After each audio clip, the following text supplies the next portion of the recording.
Bonjour et bienvenue dans les conversations de l'Odyssée. Aujourd'hui, la conversation numéro 16 et nous avons le bonheur et l'honneur d'avoir une personne pour laquelle j'ai la plus grande admiration et la plus grande estime et dont j'espère qu'il accepte que je me considère comme son ami, Jean-Luc Bredel. Cher Jean-Luc, bonjour et bienvenue. J'espère que tu vas bien. Merci, cher Farouk. Oui, oui, je vais bien. Très bien. Alors, je voudrais dire que Jean-Luc, il a une expérience d'une richesse formidable en tant que, notamment, directeur régional des affaires culturelles, ici en Alsace, à l'époque il n'y avait pas encore le Grand Est, ensuite en PACA, ce qui est un très gros morceau territorial et de politique culturelle aussi, puis ensuite à Metz, et depuis qu'il est à la retraite, eh bien, il nous fait l'honneur d'être membre de l'équipe des RCA, Rencontres cinématographiques d'Alsace, Odyssée. Et je peux vous assurer que c'est une recrue, comme on dirait, d'immense qualité, et j'en suis pour ma part, ainsi que tous les autres membres de l'équipe des RCA, nous en sommes très très très heureux. Alors, cher Jean-Luc, après ces petits préliminaires propédeutiques, pour parler un peu... Et trop aimable. Ouais, mais non, non, tout à fait réaliste, je voudrais te demander plutôt comment tu as traversé cette épreuve de tempête virale. Autant que je sache, et je le sais, et bien sûr, tu n'étais pas à Strasbourg, mais c'est la première question. Toi, à titre personnel, je touche du bois. Il n'y a pas eu de personnes touchées dans ta famille, tes amis, tes proches. Mais comment l'as-tu vécu, là où tu étais? Et tout de suite, la deuxième question. Quelles sont les réflexions que cela t'a inspiré et t'inspire aujourd'hui encore? Parce que la période de confinement, à contrario, a été l'occasion aussi de mener une réflexion sur la place de la culture et de l'art dans la société, et pas seulement dans son salon. Eh bien, comme tu le disais, moi, j'étais dans une situation un peu particulière puisque j'étais à Vienne, que j'ai quitté Strasbourg le 1er mars en pensant que j'allais revenir fin avril. Et nous nous sommes retrouvés, il y a des destins plus dramatiques, nous nous sommes retrouvés à Vienne jusqu'à tout récemment. Alors, d'abord, dire que la crise a été traitée en Autriche, en gros de la même façon que celle que nous avons connue en France. C'était intéressant de voir les décisions qui se suivaient. Quelquefois, l'un prenait une décision et l'autre pays suivait, mais ça a été pratiquement la même décision, le même bon résultat aussi, quand on compare avec d'autres pays, il faut quand même le dire. Bon, alors ça, effectivement, c'est quelque chose qu'il faut signaler. Il y a eu aussi les mêmes agacements, les mêmes énervements. Où sont les masques? Doit-on porter des masques? Ah, alors maintenant il faut porter des masques, j'ai pas envie, mais il nous en fallait, etc., etc. Avons-nous assez de lits? Avons-nous assez de tests? Les tests, c'était très important. Tout ça, finalement, était extrêmement semblable d'un pays à l'autre. Ce qui ne l'était pas, et qui rendait le confinement moins dur quand même en Autriche, c'est que nous n'avions pas de formulaire à remplir pour sortir, que nous pouvions sortir dans la ville où nous voulions, ce que nous avons fait et qui nous a permis de redécouvrir cette ville que Dieu sait, nous connaissons bien, ma femme et moi, mais redécouvrir comme nous ne l'avons découvrir, je dirais même, comme nous ne l'avons jamais fait. Enfin, les somptueux bâtiments de Vienne, les grandes avenues complètement vides, enfin bref, un peu comme à Paris. C'était une expérience tout à fait extraordinaire. Voilà. Alors, les gens ont été extrêmement disciplinés.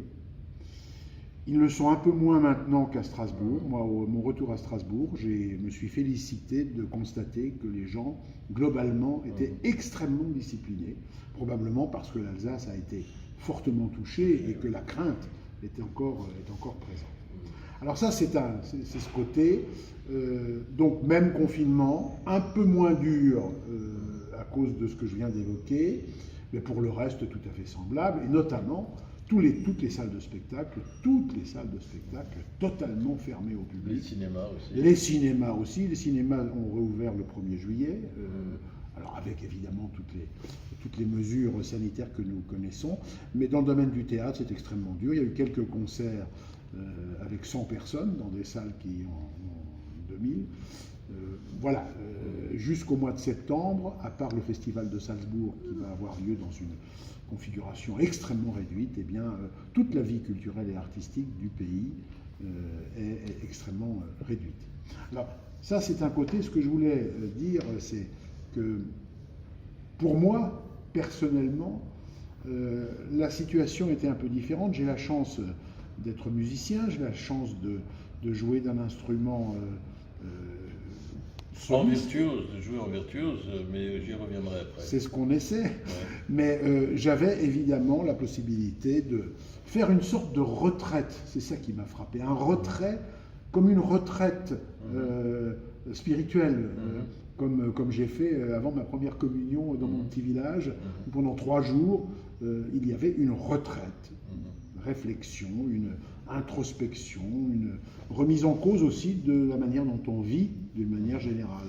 Et la musique qui a éclairé, comme toujours, mais encore plus, mon existence quotidienne. Alors, ce que je veux dire, c'est que non seulement tu es un musicien et tu joues d'un instrument à cordes, la guitare, de façon remarquable, tu as enchanté cette salle par 3 récitals de musique que tu as donnés. Oui, en tout cas 3 interventions, oui. Oui, et par ailleurs, avec Jean-Luc, nous avons commencé en fin 2019 un cycle qui continue, qui est toujours à l'ordre du jour, qui s'appelle Écouter, voir, et puis de voir les relations, d'interroger les relations entre le cinéma et la musique. Alors, toi qui es un homme de culture, qui est également un interprète de grand talent, qui a la chance en tant qu'homme très cultivé, de vivre à cheval sur 2 villes qui sont quand même pas inexistantes sur le plan culturel, pour utiliser Vienne et Strasbourg, Strasbourg et Vienne. Tu as parlé de cette parenthèse, au fond, qu'a constitué le confinement, possibilité de se mettre en retraite pour mieux se réinsérer dans le monde, mais en tirant le bilan, pour échapper un peu à la routine du quotidien, en quelque sorte. Quelle est la réflexion que tu mènes sur, à la lumière de ce confinement, tous les espaces de diffusion de la culture et tous les espaces de création artistique vivante, ou gelée sur pellicule, pourrait-on dire, puisque le cinéma c'est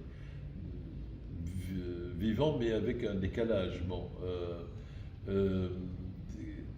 qu'est-ce que ça t'inspire comme réflexion sur la place de la culture? Et je voudrais mettre ça en relation avec une enquête qui a été publiée par le journal Le Monde sur les pratiques culturelles des Français en l'occurrence, qui montre 2 choses qui sont très intéressantes, que d'une part, dans les pratiques, il y a lieu de distinguer entre ce qu'on peut appeler les pratiques de salon, c'est-à-dire dans l'espace privé, personnel, et puis les pratiques de patrimoine ou les pratiques de sortie, parce que là, on sort et on va. Alors, à un moment donné, les pratiques de sortie étaient interrompues, c'est le moins qu'on puisse dire, mais on pourrait se dire, si on joue au béotien, que c'est l'occasion de dire, bon ben, fermons tous les lieux de culture, parce que c'est à la maison que la culture doit se pratiquer, ou au contraire, est-ce qu'on pense que ces pratiques de sortie sont indispensables parce que ça constitue un bien commun et un lien social aussi pour consolider le vivre ensemble. C'était un peu long, mais je sais que tu as développé une réflexion à partir de ça.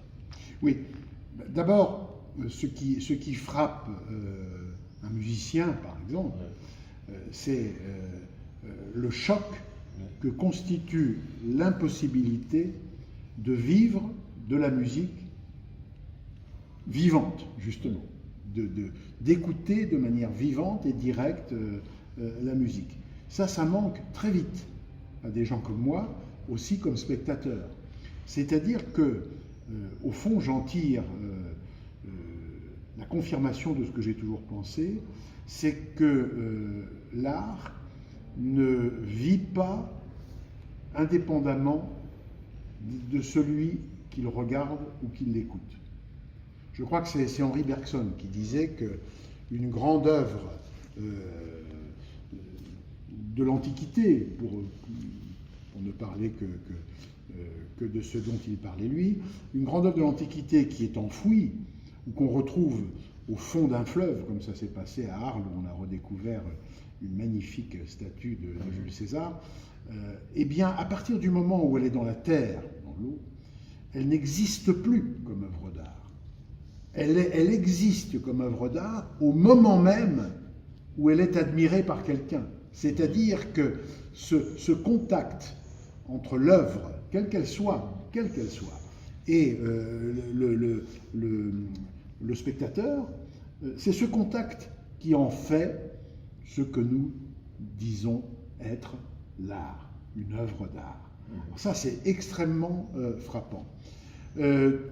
Sur la question, tu évoquais avec un sourire en disant le fait qu'on pourrait dire, bah, après tout, restons chez nous, écoutons des CD, regardons je ne sais quel Netflix ou autre chose, la télé, etc., et puis tout va bien. Non, il n'y a pas de joie parfaite du spectateur ou de l'auditeur sans, à mon avis, sans la dimension collective de l'audition ou du regard. Ça, c'est quelque chose de très important pour le cinéma, par exemple.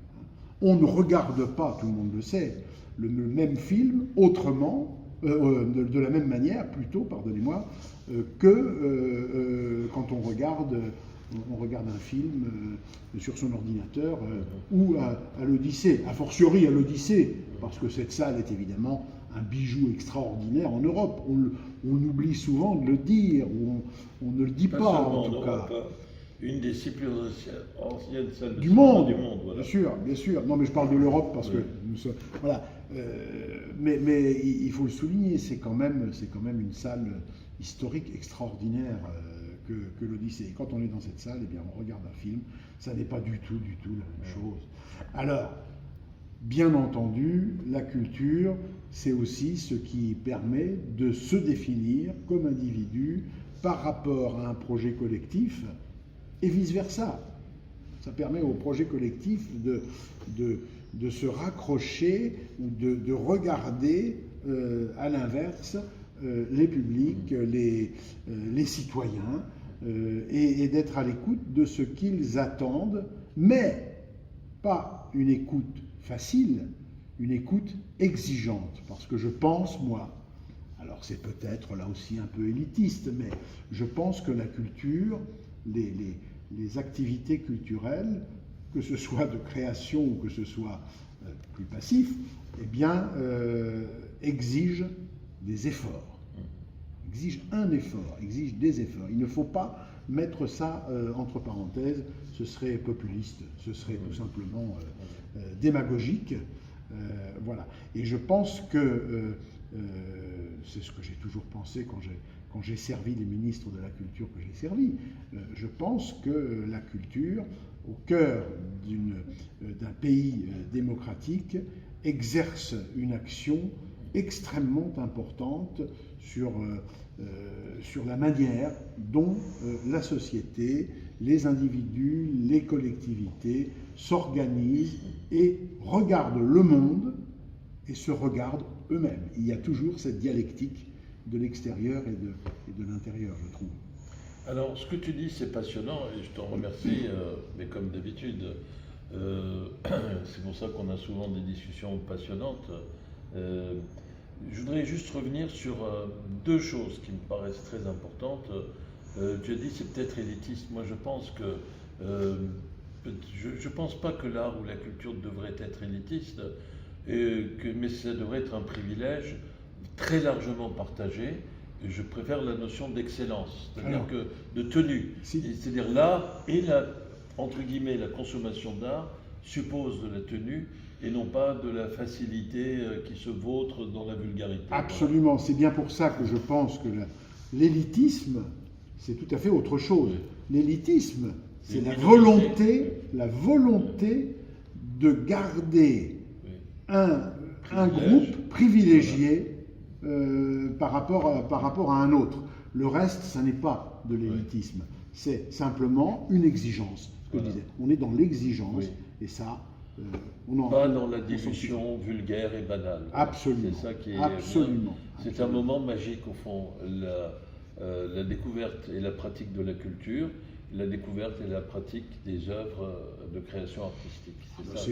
C'est sûr que je ne connais pas de magie aussi opérante que celle de la rencontre avec l'œuvre d'art, avec quelque œuvre d'art que ce soit, des 7 arts que nous connaissons. Vraiment, ça c'est quelque chose de tout à fait... Alors, la musique, en ce qui concerne ceux qui pratiquent la musique, qui écrivent la musique ou qui la jouent, c'est un peu comme ce qui se passe avec les plasticiens, c'est-à-dire qu'il y a un moment extrêmement intime et individuel dans la création, qui n'est pas dans la danse, qui n'est pas dans le théâtre, qui n'est pas dans le cinéma, qui sont le résultat d'une action collective, souvent passionnante. Il y a là quelque chose d'un peu différent. Après, le résultat est le même, c'est-à-dire qu'il y a une œuvre d'art, quelle qu'elle soit, et il y a son public. L'autre chose dans ce que tu as dit qui m'a beaucoup frappé, je ne connaissais pas cet épisode d'une statue de César qu'on retrouve au fond du fleuve. Dans le Rhône, juste la boucle du Rhône où se trouve Arles.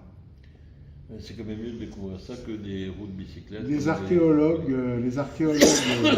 de la mer, nous avions une équipe d'archéologues qui travaillaient dans la mer, ont découvert ce visage extraordinaire du jeune Jules César. Alors, tu disais justement et tu montrais que cette œuvre n'est vraiment épanouie et accomplie et achevée d'une certaine manière que dans la rencontre avec le regard de ses spectateurs et de ses admirateurs, en quelque sorte, de ses appréciateurs, pour utiliser un néologisme.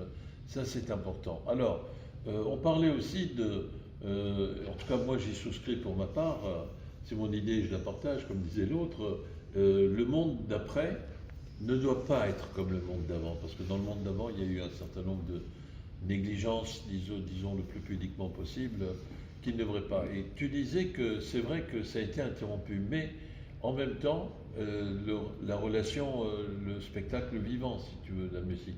Et moi, je me souviens avoir vu qu'en Espagne, en France, en Italie et ailleurs, il y a des gens qui ont donné des concerts sur des balcons. Et c'était ceux qui étaient dans des immeubles en vis-à-vis qui ont pu voir ça, ou d'autres qui étaient en bas dans la cour. Et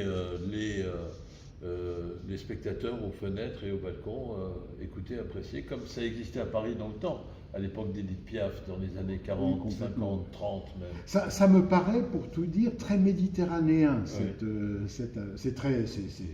à fait...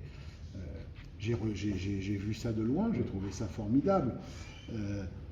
Mais c'était plus, à mon avis, une quête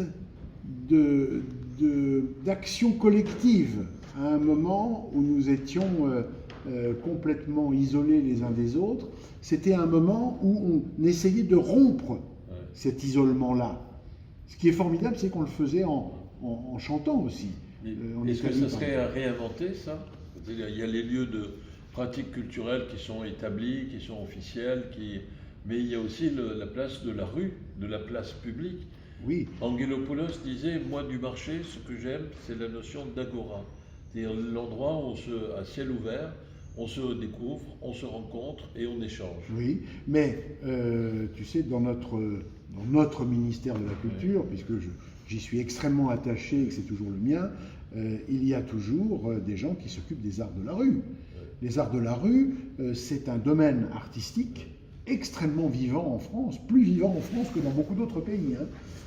Et par conséquent, oui, il y a sûrement des choses à inventer, bien différentes, Et une crise comme celle-là nous met sur la voie de la recherche, de nouvelles manières de partager la culture et partager l'activité artistique. Et partager la rue. Et partager la rue, partager l'espace Qui public. est un lien social et pas uniquement Absolument. un lieu où on se tire la gueule les uns les autres. C'est un espace public énorme, la rue. Commun, voilà. Commun. Oui. Alors, maintenant, je voudrais venir un peu plus précisément au cinéma, puisque nous sommes dans un cinéma qui est prestigieux, que le cinéma, c'est ce qui nous porte aussi, toute notre passion militante de notre association, dont tu es administrateur et le trésorier, je tiens à le dire en passant. Enfant, quel est le film dont je fais ça comme si c'était un policier qui... Alors, à vous, nous avons les moyens de te faire parler. De te faire parler, voilà, oui.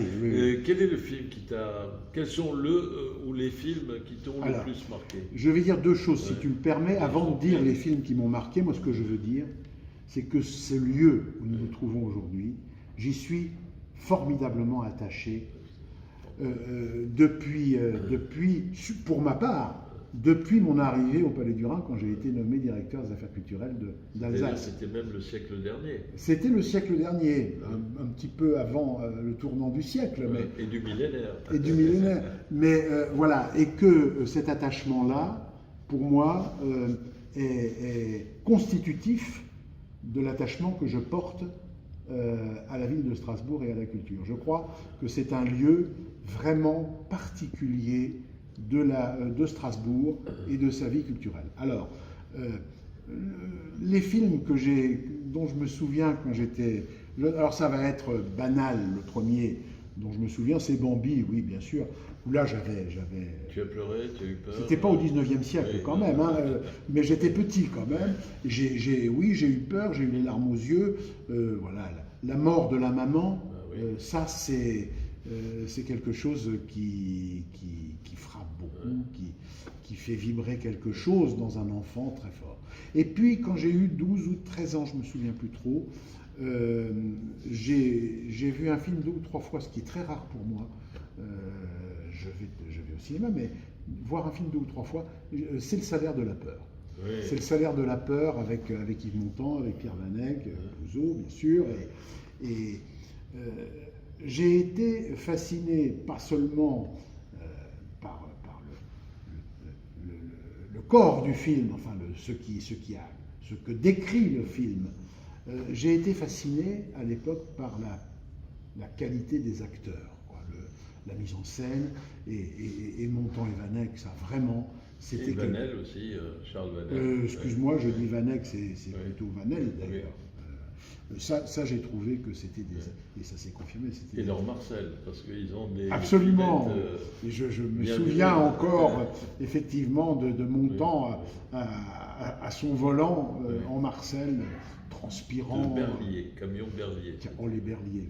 Voilà, c'était l'époque. Voilà, c'est un film, alors il y en a beaucoup d'autres, bien entendu, mais dans mon enfance, ou dans ma prime jeunesse, ce sont les deux films. Et après après, il y a eu La mort à Venise, clairement. Clairement, j'ai eu l'honneur de présenter la musique dans cette salle. Clairement, La mort à Venise. Et puis dans les derniers films, les films qui ont été faits ces derniers temps, ces dernières 2 ou 3 dernières années, j'ai été émerveillé par la qualité de The Square. Oui. Vraiment un très très grand film. Sur les pratiques culturelles aussi, alors, sur l'hypocrisie. Voilà, peut-être aussi parce que je connais bien de l'intérieur cette hypocrisie, ou en tout cas cette ambiance des musées d'art moderne, mais il n'y a pas que ça, enfin ça en dit très long sur notre société, sur notre vie. Et voilà. Sur la nécessité de combiner raffinement culturel avec profondeur éthique. Absolument. C'est l'histoire de petit enfant qui est injustement accusé. Absolument. Non, ça ne sert à rien de faire de la culture si c'est pour... Voilà, absolument. Culture sans éthique n'est que ruine de la... Mais il n'y a pas de culture sans éthique en réalité. On parle d'éthique, on ne parle pas de morale. Non, oui, la morale est une autre affaire. Oui, ça peut changer selon les époques. Maintenant, plus généralement, Qu'est-ce que tu penses de... Parce que pour voir la... aujourd'hui, les salles ont réouvert en France. Le résultat, c'est que en moyenne nationale, il y a 78% de chute par rapport à la même période de l'année précédente. Je le dis au passage, c'est pas un fait de gloire, mais à l'Odyssée, il n'y a que 36% de chute. Mais c'est beaucoup pour nous, parce qu'on est un but non lucratif et on est fragile économiquement. Visiblement, ça va prendre du temps pour faire en sorte que, comme avant, le public, sans aucune gêne, sans aucune réticence, aucune crainte aussi, retrouve le chemin des salles de cinéma, mais aussi des théâtres et des opéras. C'est l'évidence même. Alors, évidemment, moi je pense que la culture et l'art ne doivent pas dépendre uniquement des lois de l'offre et de la demande du marché. Bon. Et qu'il y a une politique publique qui doit s'exercer et qui doit avoir pour vocation de corriger les déséquilibres engendrés par le fonctionnement du marché pour qu'il y ait un peu plus d'équité et de droit à la différence, en quelque sorte, de possibilité d'accéder au plus large éventail possible de l'offre culturelle sans qu'il y ait de risque d'anonymisation, de standardisation. Y aurait-il, d'après toi, des mesures exceptionnelles à prendre? Quand on a reçu les 3 candidats pour le second tour, je leur posais la question pour dire que la subvention accordée à l'Odyssée représente à peu près 87 par habitant de Strasbourg, 47 par habitant de l'Eurométropole, mais pour toutes les salles de cinéma de Strasbourg, qui visiblement sont en difficulté. Est-ce qu'il ne faudrait pas demander aux gens de contribuer à hauteur de 3 euros ou 4 euros, par exemple, et on rajoute encore 3 ou 4 euros pour les théâtres, et encore 3 euros pour ce qui fait que pour 15 euros par an, eh bien, il y a un travail pour aider le spectacle vivant d'un côté et les salles de cinéma sans... enfin, tous les lieux qui ont besoin d'aide pour assurer le retour. Oui, moi j'ai d'abord envie du public. De souligner que nous vivons actuellement une période extrêmement difficile pour les artistes, pour tous les artistes, qui sont dans des situations parfois dramatiques. Il faut bien se souvenir que l'activité artistique, eh bien, elle dépend du public justement, et que dès que tout est fermé, eh bien, les artistes qui ont le droit de vivre de leur art. Tu sais, j'ai un ami, un grand pianiste viennois qui me racontait une histoire drôle. Quand il était assez jeune, il partait aux États-Unis et puis il est arrivé aux États-Unis, il va à la douane, les douaniers regardent son passeport, un grand Autrichien, très grand, hein. Ils regardent son passeport et puis ils disent: votre métier, vous mettez pianiste, non mais quel est votre vrai métier? Ce qui en dit très long sur la manière dont finalement beaucoup de gens regardent le métier de la culture. Donc ça, c'est un premier point. Les artistes souffrent. Deuxième point, nous sommes en France. Nous avons un ministère de la Culture et de la Communication. Nous en sommes fiers. Il a été créé par un très grand bonhomme. Il a été dirigé par des gens remarquables bien souvent. Et il est constitutif du pouvoir d'État. Par conséquent, le devoir du ministère de la Culture, d'une manière générale, mais ça je crois dire ce que le ministère de la Culture aujourd'hui pense, le devoir, eh bien, c'est d'apporter toute l'aide possible et imaginable aux artistes de manière à ce que rien ne meure de la culture. Le danger, c'est qu'il y ait des hommes ou des pans d'activité artistique qui disparaissent. Et ça, c'est le ministère de la Culture en premier qui a cette responsabilité à mes yeux. Mais naturellement, il ne le fera pas tout seul. Et aujourd'hui, on est dans un pays très, très centralisé. Une difficulté d'ailleurs, à mon avis, que nous avons eue pour gérer la crise sanitaire, ça a été ce centralisme-là et cette bureaucratie administrative-là que les Allemands ont eu beaucoup moins parce que c'est un pays fédéral. Et ils ont de ce point de vue-là mieux géré les choses. Mais je pense qu'il faut naturellement que les collectivités, et au premier rang desquelles les villes, dans le domaine de la culture, eh bien, veille en effet à ce que les structures, les cinémas, les théâtres, les compagnies, toutes les compagnies, eh bien, puissent traverser cette période de manière convenable. Ce que tu évoques est tout à fait possible, à mon avis. Simplement, il faut bien comprendre que c'est une crise énorme que nous traversons, qui touche tous les secteurs de la société, que les milliards, on le voit, sont mis sur la table chaque jour pour aider tel ou tel domaine. Voilà, donc ça va coûter beaucoup d'argent et je crains fort que cette crise ne soit pas terminée. Je parle de la crise sanitaire. Je pense que nous allons vivre avec cette situation encore relativement longtemps et que les gens vont seulement très progressivement revenir dans les salles, revenir dans les concerts, revenir dans les projections. Et donc ça commande de la part des autorités diverses publiques de la République, ça commande évidemment un certain nombre de décisions financières pour sauver tout le monde.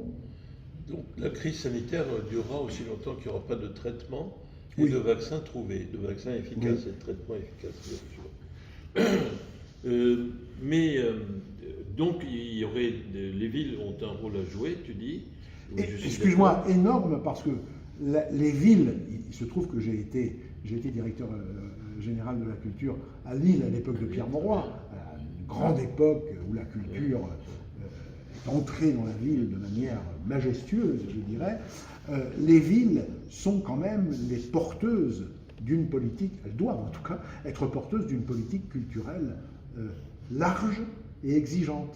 Oui. Et ça fait partie des domaines de la ville aujourd'hui, notamment en Europe. Ailleurs qu'en Europe, c'est un peu différent, mais en Europe, c'est le cas. Alors, comme moi, je pense que je ne suis qu'un Strasbourgeois d'adoption. Je ne suis pas né à Strasbourg. J'ai perdu mes parents ici et je les ai mis en terre ici. Mais je me considère comme un Strasbourgeois d'adoption, n'en déplaise à tel ou tel. Je suis persuadé que Strasbourg n'a pas à faire uniquement comme les autres, mais elle devrait même prendre les devants et devenir une référence, un exemple que d'autres doivent imiter. Et je pense que même si nous sommes à l'Odyssée un modeste petit microscopique acteur de la vie culturelle de la ville, il y a donc amicalement, mais il y a une revendication à porter, non pas pour notre intérêt spécifique, mais pour le bien public de tout ce qui est diffusion publique de la culture et des œuvres d'art. On devrait faire pression au fond pour aider la ville à élaborer, à imaginer une politique dans ce sens qui devienne une référence et un exemple pour d'autres villes. Oui, je dois dire d'ailleurs... Soyons ambitieux. Oui, absolument, je partage tout à fait ce que tu dis là. Il faut quand même souligner que la ville de Strasbourg est une référence culturelle depuis un bon moment. Oui, par le budget. Moi, lorsque je suis devenu directeur à Lille, avant d'aller à Lille, je suis venu à Strasbourg parce que je savais qu'il se passait à Strasbourg des choses très importantes dans le domaine de la culture et dans la façon dont la ville, à l'époque, traitait la culture. Et je suis donc venu travailler 3 jours ici et j'y ai laissé... j'allais presque dire mon cœur, puisque d'abord, on m'a beaucoup aidé à Strasbourg pour mon arrivée à Lille, et puis j'ai découvert, pas tout à fait découvert, mais j'ai pu constater à quel point cette ville portait haut la culture dès cette époque-là. Et moi, je suis optimiste, c'est-à-dire que je veux être optimiste, et je pense que Strasbourg va réagir. Et ça nécessite naturellement un échange, ça nécessite que nous puissions faire des propositions élaborées de notre côté, que nous les proposions à nos partenaires, dont nous sommes au premier chef dépendants d'une certaine manière, et que ces partenaires-là, eux aussi, et je ne doute pas que ce sera le cas, il faut qu'ils élaborent leur politique culturelle en fonction, ce qui n'est pas forcément facile, c'est tout nouveau, en fonction de la situation qui est aujourd'hui donnée. Mais je pense que tu as tout à fait raison de souligner la responsabilité politique de l'État et des collectivités face à une situation comme celle-là. Parce qu'aujourd'hui, je lisais dans un quotidien qu'il y a une réouverture des salles de cinéma en Chine, 30 ou 35 000 écrans, ce qui n'est pas rien, même si le pays est peuplé d'1,3 milliard de gens, et que déjà, au moment même où ils ouvrent, ils pronostiquent que, dans le meilleur des cas, ça sera 50% du niveau d'activité avant crise, et qu'il faudra 10 ans pour restaurer les comptes à niveau équivalent. À condition qu'il n'y ait pas un autre virus, d'autres virus, voilà, oui. Ce qui n'est pas exclu, oui, disent les spécialistes. Oui. Donc c'est dire à quel point la situation est dangereuse et difficile. Et c'est la raison pour laquelle la culture doit être défendue, parce qu'après tout, on n'est pas que des tuyaux ambulants avec un orifice d'entrée et un orifice de sortie. Il y a aussi quelque chose qui s'appelle le cœur, quelque chose qui s'appelle l'esprit, et quelque chose qui s'appelle l'intelligence du cœur et de l'esprit, je pense. Mais je pense aussi que... certains disent aussi l'âme. Oui, et d'autres disent qu'ils ont disséqué 1000 corps et qu'ils n'ont pas trouvé. Voilà. L'âme est ce supplément. Mais ce que tu évoques, voilà, c'est une question de mots. Mais voilà, oui. C'est bien cela. L'âme, oui, le souffle. Voilà. Le souffle, l'anima. Donc je pense que des petites structures, même petites comme nous, on a un rôle à jouer, non pas pour des intérêts personnels, je le répète, mais pour inviter, encourager, inciter les élus, les dirigeants, à entreprendre une politique dans ce sens. Après, leur politique, c'est eux qui la définissent. C'est comme un entraîneur de foot, et je pense qu'il n'y a aucune malveillance à faire cette comparaison. Il y en a un qui sera pour le 4-1-4, 4-2-3, enfin je ne connais pas bien. Ce sont des stratégies, voilà, des tactiques et des stratégies. Oui, bien sûr. Mais il faut qu'à l'arrivée, ça aboutisse à un soutien matériel et concret. L'argent, c'est aussi le nerf de la guerre, de tous les lieux de diffusion de la culture. Absolument. Et de l'art. En tout cas, moi, c'est ce que j'attends. Ouais. Et donc, il faudra même qu'on y contribue, nous. Bien sûr, voilà. Bien entendu. Alors, une fois encore, l'Odyssée, tu dis on est peut-être microscopique. Non, on n'est pas du tout microscopique.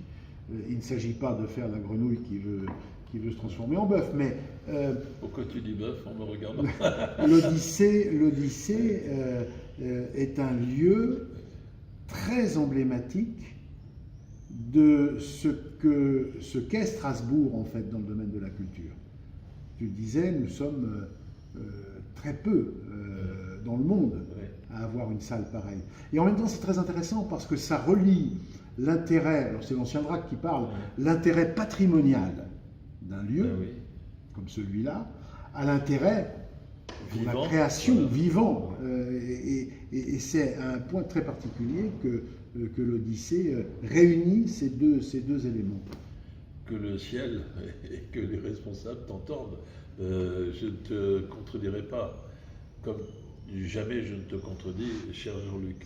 Alors, je voudrais, comme ça te laisse le temps de dire le mot de la fin, parce que c'est toi qui vas le dire, le mot de la fin, te remercier à nouveau, te dire que pour nous tous à l'équipe de l'Odyssée, c'est un grand bonheur de te compter dans l'équipe dirigeante de l'Odyssée, que je souhaite que ce soit longtemps que ça continue, quelles que soient les différentes formes que ça pourra prendre, ta présence et ton apport indispensable,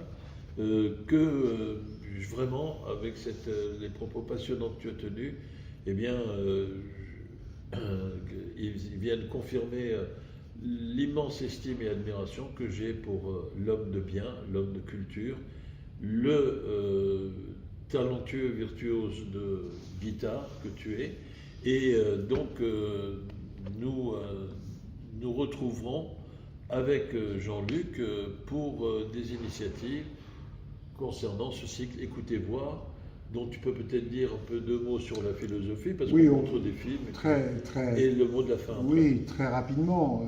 Écoutez voir, finalement, c'est une proposition qui est faite à notre public de mesurer, en y réfléchissant, le rapport qui existe entre ces deux arts magnifiques que sont l'art cinématographique et la musique. Et il est certain que la musique a été l'art qui a accompagné le cinéma depuis le tout début. Mais oui, dès l'époque muette. Il n'y a jamais eu de cinéma en fait sans musique. Oui. Jamais, jamais. Et donc nous parlions tout à l'heure d'un film. Il y en a beaucoup d'autres. Le propos est de tenter de regarder ensemble comment la musique intervient dans un film, dans un propos cinématographique ou littéraire d'ailleurs, parce qu'il y a des propos qui sont... Voilà. Et donc, je me propose en effet, et je te remercie et je remercie l'Odyssée de me donner cette possibilité de poursuivre ensemble ce cycle et de regarder des films peut-être un petit peu aussi avec les oreilles. Voilà. Alors quant au dernier mot, nous avons évoqué cette situation qui est tout de même parfois angoissante, difficile, de la culture, des artistes, et moi j'y pense, je vais te dire, vraiment quotidiennement. Mais je crois qu'il ne faut jamais se laisser aller au pessimisme.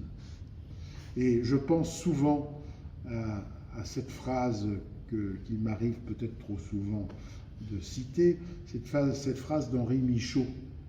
Ne désespérez jamais, laissez infuser davantage. Oui. Que l'infusion se fasse. Eh bien, que le ciel t'entende, cher Jean-Luc. Merci beaucoup et bravo. Merci. Merci beaucoup. À très bientôt. Au revoir.